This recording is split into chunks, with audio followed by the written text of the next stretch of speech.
பிள்ளையா வாழ்ந்துட்டு இருக்கேன். அடுத்து உங்களுக்கு தெரியும், எந்த கேஸ்க்கு நான் போறதில்ல. சந்தோஷமா பேரன் பேத்தியோட சந்தோஷமா வாழ்ந்துகிட்டு இருக்கேன். தப்பான நியூஸா இருக்கு. நியூஸ் 7 சாருக்கு மட்டும் கொஞ்சம் கேட்டுக்கிறேன். எதனால நியூஸ் தமிழுக்கு நியூஸ் தமிழுக்கு மட்டும் கேட்டுக்கிறேன். என்கிட்ட கேட்டுட்டு எதுனாலும் செய்யுங்க. கேட்காம செஞ்சு பாருங்க. இன்னைக்கு எனக்கு எவ்வளோ இந்த இருங்க, என் தலைமையில் இன்னைக்கு ஒரு ஃபங்க்ஷனு போக முடியாம போயிடுச்சு. பாருங்க, இன்னைக்கு ஃபங்க்ஷனு. இப்போ கிளம்புனவே இன்னைக்கு இது போக 3 ஃபங்க்ஷன் இருக்கு. டெய்லி ஃபங்க்ஷன் போக எங்கெல்லாம் கல்யாண கச்சேரி போக, கல்யாணத்தை பிடிக்க கல்யாணம் ஒரு இப்போ வரையுமே உங்களுக்கு நான் இப்போ ஒரு வருஷத்துல மட்டும் ஒரு 15 கல்யாணத்தை தாலி எடுத்து கொடுத்துருப்பேன். நான் அப்படி வாழ்ந்துக்கு இருக்கேன். எந்த பிரச்சனைக்கும் போல வர்றதில்ல. சாமி நீ கேளுங்க, பதில் சொல்றேன். சார் இப்ப தொடர்ச்சியா அந்த ரூமர்ஸ்க்கு என்ன காரணமா இருக்கு? கோயம்புத்தூர் எப்போ போனீங்க? 13 வருஷம் ஆச்சு நான் கோயம்புத்தூர் போய்.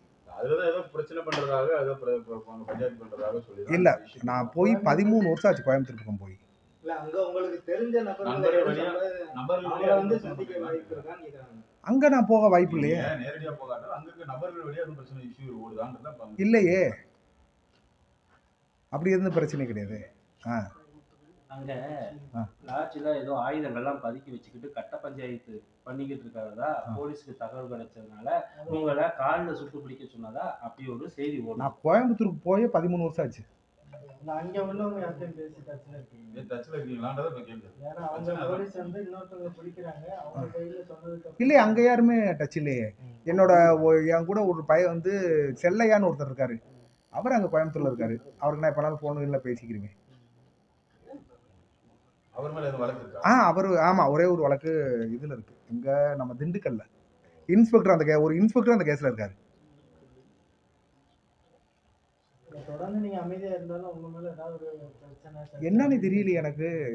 நான் உங்களுக்கும் பத்திரிகைக்காரங்களுக்கும் கிட்டத்தட்ட ஒரு 10 பத்திரிகைகளுக்கு நான் எந்த ஃபங்க்ஷன் போனாலும் அனுப்பி விட்டுறேன். உங்களுக்கும் நான் எந்த பிரச்சனையும் இல்லை. எனக்கு எதுக்கு நான் பிரச்சனை போடுறதுக்கு? ஆண்டை புண்ணியத்தில் நல்லா சம்பாதிச்சு வச்சிருக்காரு, நல்லா சொத்து பதம் இருக்கு. நான் எதுக்கு எங்கேயும் போகணும்? இல்ல, இப்ப தொடர்ச்சியா அந்த என்கவுண்டர் சம்பவம் எல்லாம் அரங்கேறிக்கிட்டே இருக்கு. அது சேட்டை பண்ணா சுடதானா செய்வாங்க. திருந்துனா விட்டுருவாங்க போலீஸ். இது எதனாலும் தப்பு பண்ணா போலீஸ் விடாம அப்புறம் என்ன செய்வாங்க? ரவுடிசத்தை விட்டுட்டு இதோட ஒதுங்கிட்டா விடுவாங்க. நான் ரவுடிஸ் தான் பண்ணுவேன், யாராலும் கொலை பண்ணுவேன், இந்த மாதிரி பஞ்சாயத்து பண்ணுவேன்னு சொன்னா போலீஸ் சுடுறதுக்கு அவங்க சுட்டு தானே பிடிப்பாங்க.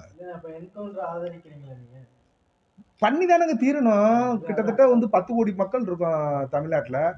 வெறும் 1,40,000 போலீஸா இருக்காங்க. இவங்க பூரா ஜெயிற சேட்டைக்கு என்ன பண்ண முடியும்? டெய்லி ஜெயினாக்கா அது கொலையை பண்ண, இங்கே கொலையை பண்ண அப்படின்னும் போது போலீஸ் சுடாதான் செய்யும். இப்போ யாரையும் நல்லவங்களை சுட்டா நம்ம சொல்ற மாதிரி ஐயா நல்லவங்களை சுட்டாங்க போலீஸ்ன்னு சொல்லலாம். பூரா சுட்டையும் பூரா ரவுடி பைய, திருட்டு பைய, காவலி பைய இவ்வளோதான் சொல்றாங்க போலீஸ். திருந்திட்டப்ப நாங்கள்லாம் இருந்தோம். இந்த வேணாம், எந்த பிரச்சனையும் வேணாம்னு சொல்லி திருந்திட்டோம். இப்போ நாங்கள் இந்த போலீஸுக்கு டெய்லி நான் எங்கே போனாலும் தகவல் சொல்லிட்டு ஐயா இங்கே போகிறேன், அங்கே போகிறேன், இதை போகிறேன், இங்கே தான் இந்த ஊருக்கு போகிறேன், இந்த ஊருக்கு போகிறேன்னு நம்ம சொல்லிட்டு டெய்லி போகிறோம் வர்றோம். அப்படி போயிட்டா எந்த பிரச்சனையும் இல்லைல்ல உங்களுக்கு. நம்மளுக்கு எதிரியே கிடையாது சாமி. நம்மளுக்கு நம்ம தான் உங்களுக்கே தெரியுமில்ல, நம்ம தான் வந்து இந்த மாதிரி ரவுடிசமே கிடையாதுல்ல. எதிரியை வச்சுக்கிட்டு நம்ம எல்லாம் நம்ம பூராமே சொந்த பந்துக்குள்ளான அந்த பிரச்சனைகளே. இப்போ நம்ம இந்த பழைய விஷயங்களாம் விட்டு எத்தனை வருஷம்? நான் பழைய விஷயங்களை விட்டு கடைசியாக எனக்கு மதுரைக்குள்ள வந்து 2018 ஒரே ஒரு சின்ன கேஸு, அவ்வளோதான். 2018 மதுரைக்குள்ள ஒரு சின்ன கேஸு. ஐயா வந்து இப்போ இருக்காங்களா ஏடிஜிபியா இருக்காங்களா டேவிட்சன் ஆசிரியர், அப்போ கமிஷனர் இருக்கும்போது ஐயா இருக்கும்போது ஒரே ஒரு கேஸ் வந்து குடுக்கல் வாங்கல் இருக்கிற பிரச்சனை, அந்த கேஸையா. அப்புறம் அதெல்லாம் வந்து நம்ம இது பண்ணதானே சாமி, நம்மளா இது பண்ணதானே அதெல்லாம் வந்து இது அதெல்லாம் எல்லா கேஸும் நம்மளுக்கு வந்து மதுரையில் வந்து 2018 ஒரு கேஸ் ஆச்சு. அதுக்கு பின்னாடி 2015 ஒரு கேஸ் ஆச்சு. கடைசி எனக்கு மதுரைக்குள்ள 2018 முடிஞ்சுச்சு. எந்த இதில் டெய்லி போலீஸ் என்னை பார்க்குறாங்க. டெய்லி இங்கே பாருங்கள், வீடை சுற்றி கேமரா. நான் எங்கே போகிறேன், எங்கே வர்றேன், என்ன செய்கிறேன், இன்னைக்கு இங்கே இருக்கிறேன், எல்லாமே இருக்காடு, பூராவே எல்லாமே இருக்காடு.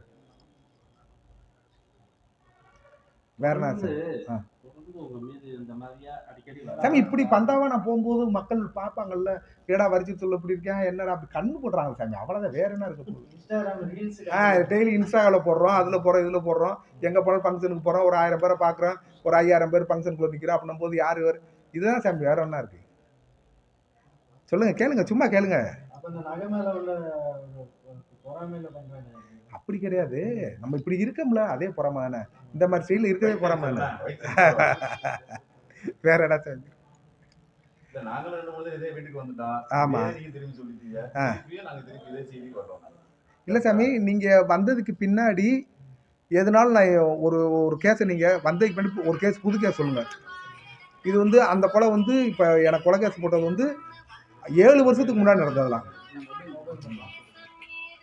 7 வருஷத்துக்கு முன்னாடி நான் நீங்க வந்ததுக்கு பின்னாடி எதனால ஒரு சின்ன கேஸ் ஆச்சுன்னா நீங்க என்கிட்ட கேட்கலாம். நீங்க உங்களுக்கு செய்தியாளர் தான். ஒரு மனிதனை ஆக்குறதும் அழிக்கிறதும் செய்தியாளர் தான். உங்களுக்கு தெரிஞ்சுன்னா அடுத்த நிமிஷம் நீங்க என்ன பண்ணுவீங்கன்னு தெரியும். நம்ம எந்த பிரச்சனையும் போறதில்ல சாமி. போறதுக்கு வேலை இல்லை எனக்கு. நான் கோயம்புத்தூர்ல இருந்து எந்த போலீஸ் உங்களுக்கு பேசுறது எந்த போலீஸ் இல்லை, நான் போகவும் இல்லையே கோயம்புத்தூர் பள்ளி. அங்க இருந்து உங்களுக்கு அங்க யாரும் பேசவே இல்லையே போலீஸ். பேசலாம். எந்த போலீஸும் பேசல, எதுவும் கேட்கல. இப்ப நான் விசேஷத்துக்கு போனவேன் சாமி. பாதி வெளில போகும்போது என் பிள்ளைய போன் அடிச்சு இந்த மாதிரி என்னப்பா டிவியில் வருதுன்னு தான் திரும்பி வர்றேன். வந்தோன்னே நீங்க எல்லாம் போன் அடிச்சோன்னா வாங்க சாமி நேரம் அப்படின்னு சொல்லிட்டு அப்படியே வந்துட்டேன்.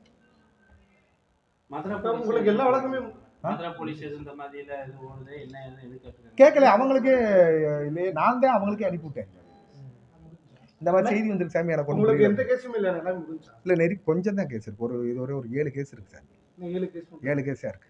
என்ன அது நெருக்கி முடிச்சிட்டேன். என்ன 2 இப்போ போட்ட மர்டர் கேஸு, அந்த பண்ண மர்டர் கேஸு. மற்றது பூரா சும்மா அடிதடி இந்த மாதிரி தான் கேஸ். நகை விலையெல்லாம் கூடி போயிடுச்சு.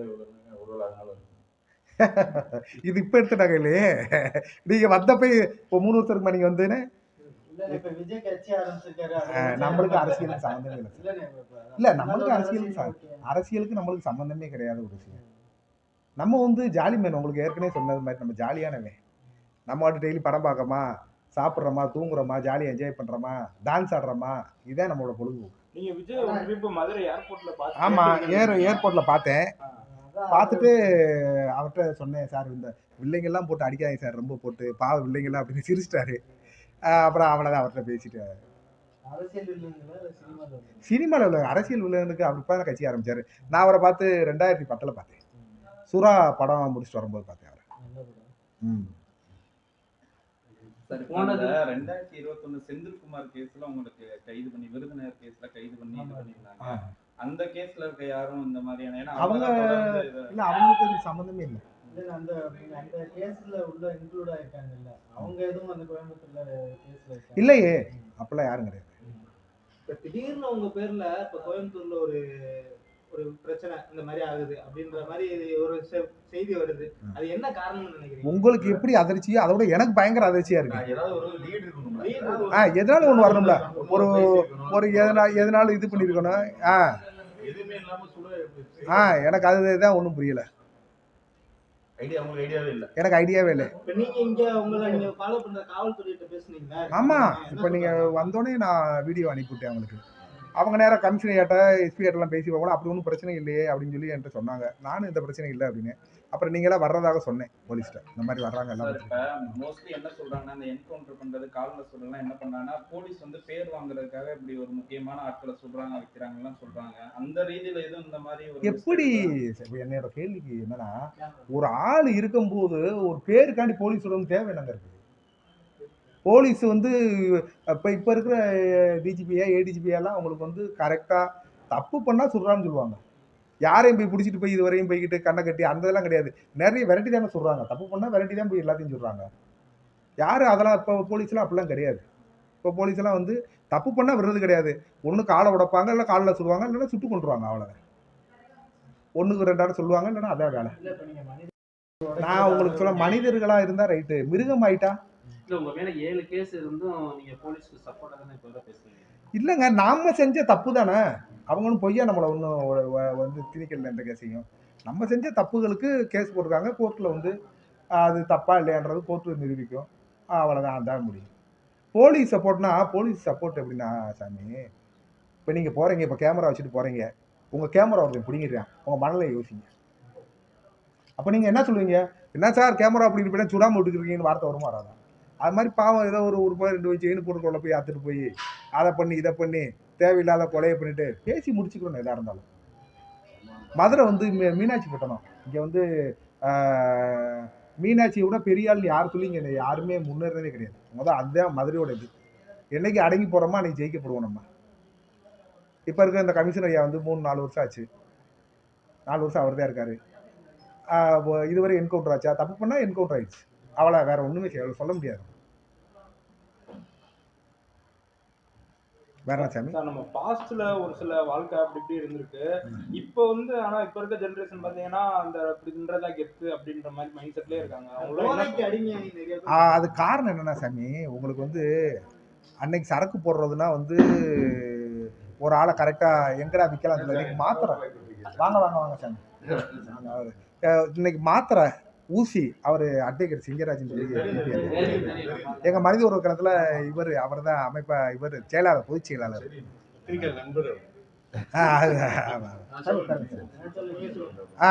மாத்திரை விற்கிறாங்க, கஞ்சா மாத்திரை. அசரா கற்கையா இருந்தாரு, பூராத்தையும் ஒடிக்கிட்டாரு. இப்ப இருக்கிறவங்க அதை அப்படியே ஃபாலோ பண்ணி வச்சிருக்காங்க. அதை மீறி இங்கிட்டு வருதுன்றாங்க. எங்கிட்ட ஜெயிலுக்குள்ள இருந்து இல்லை கேட்பேன் எல்லாத்தையும். எங்க இருந்து ஆந்திரா பக்கம், ஒடிசா பக்கம் இருந்து கஞ்சா வருது. இங்க தேனி மலையெல்லாம் இப்ப கிடையாது கஞ்சா. ஆமா, இவங்க சாமி அது சொல்ற 1,40,000 போலீஸ் என்ன வேலை பார்க்க முடியும்? 10 கோடி பேர் இருக்காங்க. எவன் திருடுறான், எவன் கொள்ளையடிக்கிறான், எவன் கஞ்சா கடத்துறான்னு எதனால நம்ம லைனுக்குன்னு போனானா சாமி முடியும் அவங்களால? அவங்களுக்கு என்ன மனிதர்கள் தானே? அப்புறம் அப்படி கையை கட்டி கையை உடைஞ்சி இப்படி சோறு பண்ண முடியாம இருக்கணும், கால் உடைஞ்சி இழுத்துக்கிட்டு இருக்கிறீங்க. சொல்லுங்க. ஐயோ, இப்போ பேசலாம் வெளியே, இந்த ஸ்டேஷனுக்குள்ள போய் உட்காருக்கிறதே தெரியும். சட்டியோட உட்கார வச்சு கையை கட்டி ஆறா நீ ஐயா தப்பே பட மாட்டேன் விட்டுருக்கியா, அங்கே போய் கத்த காமிக்க, ஏய் நான் ரவுடிடா அப்படின்னா அங்கே தெரியும் போலீஸ்ட. உருவானா ஜெயிலுக்குள்ள தான் கிடக்கணும், கால் ஊடப்படணும், கை ஊடப்படணும். அவங்களுக்குலாம் அப்புறம் நல்லது சொல்கிறேன். இன்னைக்கு இருக்க போலீஸ் எல்லாம் வேற மாதிரி இருக்காங்க. வேலை தமிழ்நாட்டில் எவ்வளோ வேலை வாய்ப்பு இருக்குது, வேலையை பார்க்க வைக்க அப்படி போகிறது தான் நல்லது அவங்களுக்கு. இதை விட்டுவிட்டு செயின் நக்குறது, இன்ஸ்டாலன்றதுல கத்தி எடுத்து கேக்கு வெட்டுறது, கத்தி எடுத்துக்கிட்டு திடுறதுன்னா விரல்கள் உடைக்கப்படும், கைகள் உடைக்கப்படும், கால்கள் உடைக்கப்படும். இதான் வேற வழியே கிடையாது. இப்போ படத்துல கூட கேங்ஸ்டர் அதை என்கரேஜ் பண்ற மாதிரி தான் இன்னும் படங்கள் வருது. இப்போ அஜித் படம் கூட அப்படிதான் வந்திருக்கு. அதெல்லாம் நீங்க எப்படி பாக்குறீங்க? இல்லைங்க, நான் அஜித் படத்துலாம் போகல. அந்த ஓவர் ரவுடித்தனம் பண்ணால் நான் போக மாட்டேன். இப்போ பார்த்துங்க, நீங்கள் சொல்கிற மாதிரி இல்லை இதில் அது இல்லைல்ல, இந்த இவன் படம் ஒரு படம், அந்த சந்தன கடை மர கடை புஷ்பா, அதில் பாருங்க போலீஸ் டம்மியாக்கி ரவுடியை தான் கூப்பிட்றாங்க. புஷ்பா திருடர், அவரு கொள்ளையடிக்கிறாரு. அது மாதிரி என்ன செய்ய முடியும் உங்களுக்கு? அந்த லியோ படத்துல முழுசா அந்த போதை பொருள் ஆதரிக்கிற மாதிரி பெரிய ஒரு பிரபலம் நடிச்சிருக்காரு. இப்ப அரசியல் பண்ணிருக்காரு. அதை பத்தி எனக்கு தெரியாது சார். தெரியாத விஷயத்த நம்ம ஏன் சார்? ஆனா அதுல திருப்பி வாழ்வாரு. ஆமா, அவரு திருந்தி படம் தானே சாமி. 3 மணி நேரம் நடிச்சுட்டு அவர் 200 கோடியை வாங்கிட்டு போயிடுறாரு. முட்டா பிள்ளைகளுக்கு அங்கே அறிவிப்பு போகுது ஒன்றும் கிடையாது. ஒரு 2 மணி நேரம் படம் 200 கோடி ரூபா சம்பளம். அஜித்துக்கு 190 கோடி ரூபா சம்பளம். 2 மணி நேரம் நடிச்சுட்டு போயிடுறாரு. இவன் படம் பார்த்தோன்னா என் கூட இருக்கேன், என் நம்பி வருதேன். இதுவரை 8 ஆட பார்த்துருக்கேன் அந்த படத்தை. இதுவரை 8 ஆட அந்த படத்தில் என்ன இருக்குது? இல்லை கார்த்திக் ஒருத்தர் இருக்கேன், 8 ஆட படம் பார்த்துருக்கேன். ஆமா சார், உங்க பாணியில இந்த ரூமர்ஸ் கிளப்புறவங்களுக்கு ஒரு வேண்டுகோள் வச்சு. ஆமா, உங்களை என்கிட்ட எதா இருந்தாலும் என் நம்பர் இருக்கு, எல்லா பத்திரிகைக்காரங்களுக்கும் நான் கொடுத்துருக்கேன். எதா இருந்தாலும் கேட்டு செய்யுங்க சாமி. இப்படி சொல்லி என்னை போய் நிம்மதி, எனக்கு என் பிள்ளைகள்லாம் கல்யாணம் போனதுக்கு அப்புறம் கல்யாணம் கட்சியில் ஓடின அப்புறம் ஓடியாராங்க வீட்டுக்கு. பாவமா இருக்கு, ரொம்ப கஷ்டமா இருக்கு. ஆமா, அவரு எங்க பொதுச் செயலாளர் ஏர்போர்ட்ல இருந்து ஓடியாராரு. அதனால பத்திரிகைகளுக்கு கெஞ்சி கேட்டுக்கிறேன், கொஞ்சம் கேட்டு எனக்காண்டி எதனால செய்யுங்க.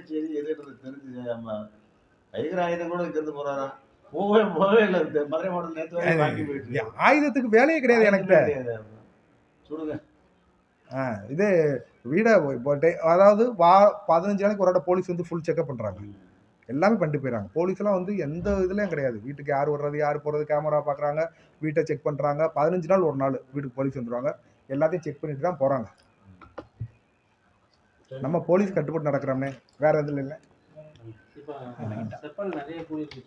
ஆமா, இப்போ இன்னைக்கு கூட பாத்தீங்கன்னா இதுல இப்போ ட்ரெஸ் கடை போட்டிருக்காங்க, ஷூ கடை போட்டிருக்காங்க. இதுல நம்ம அது மேரிட் ஹோட்டல் இருக்குல்ல, மேரியாட்டில், அதுல இந்த கிளம்பிட்டேன். ஆமா, 90% ஆஃபர் போட்டிருக்காங்க. இந்த கிளம்பிட்டு ட்ரெஸ் எடுப்பேன். அங்க போய் இல்ல போதும், இதுக்கு மேல நகை எடுக்கிற விருப்பம் போதும் எனக்கு. இவ்வளவு நகை போதும், இதுக்கு மேல போட்டு நான் என்ன பண்ண முடியாது, என்னைய பாதுகாக்க முடியாது. அதனாலதான் போதும் அடையாளத்தோட இருந்துக்கிறோம். வரிசை சொல்லுவத மாற போறமா கிடையாது. இந்த நகை நட்டே போதும் நம்மளுக்கு. உங்களை பார்த்து இப்ப நிறைய பேர் போட ஆரம்பிச்சிட்டாங்க. சந்தோஷம், வரவேற்கிறேன். நகை விலையும் வித்தது மாதிரி இருக்கும், அவங்களும் போட்டது மாதிரி இருக்கும், நம்ம இதா இருக்கிற மாதிரி இருக்கும். முன்னால இருந்து அந்த பேர் மாறிடுச்சு. எவ்வளவு மாறிடுச்சு. இப்ப நீங்க அதான் சொல்றல, இப்ப இந்த ஒரு வருஷத்துக்குள்ள ஒரு 10 கல்யாணம் நடந்து வச்சிருப்பேன். தாலி எடுத்து கொடுக்குற அளவுக்கு நம்மளை வந்து மதிக்கிறாங்க. நம்ம போறோம்னா உங்களுக்கு நான் அனுப்பிவிட்டுருப்பேன் எல்லாமே. எல்லா ஃபங்க்ஷனுக்கு போறேன், எல்லாத்துக்கும் வர்றேன். இன்னைக்கு கூட கிளம்ப வேண்டியதான், உங்களை பார்த்துட்டு பேட்டி கொடுத்துட்டு போலான்னு தான் போறேன். இதை நான் எல்லா ஆஃபீஸருக்கு அனுப்பிவிட்டேன். எனக்கு தெரிஞ்ச ஆஃபீஸருக்கு போய் அனுப்பிவிட்டேன். மறக்காம சர்ப்ரைஸ் பண்ணுங்க.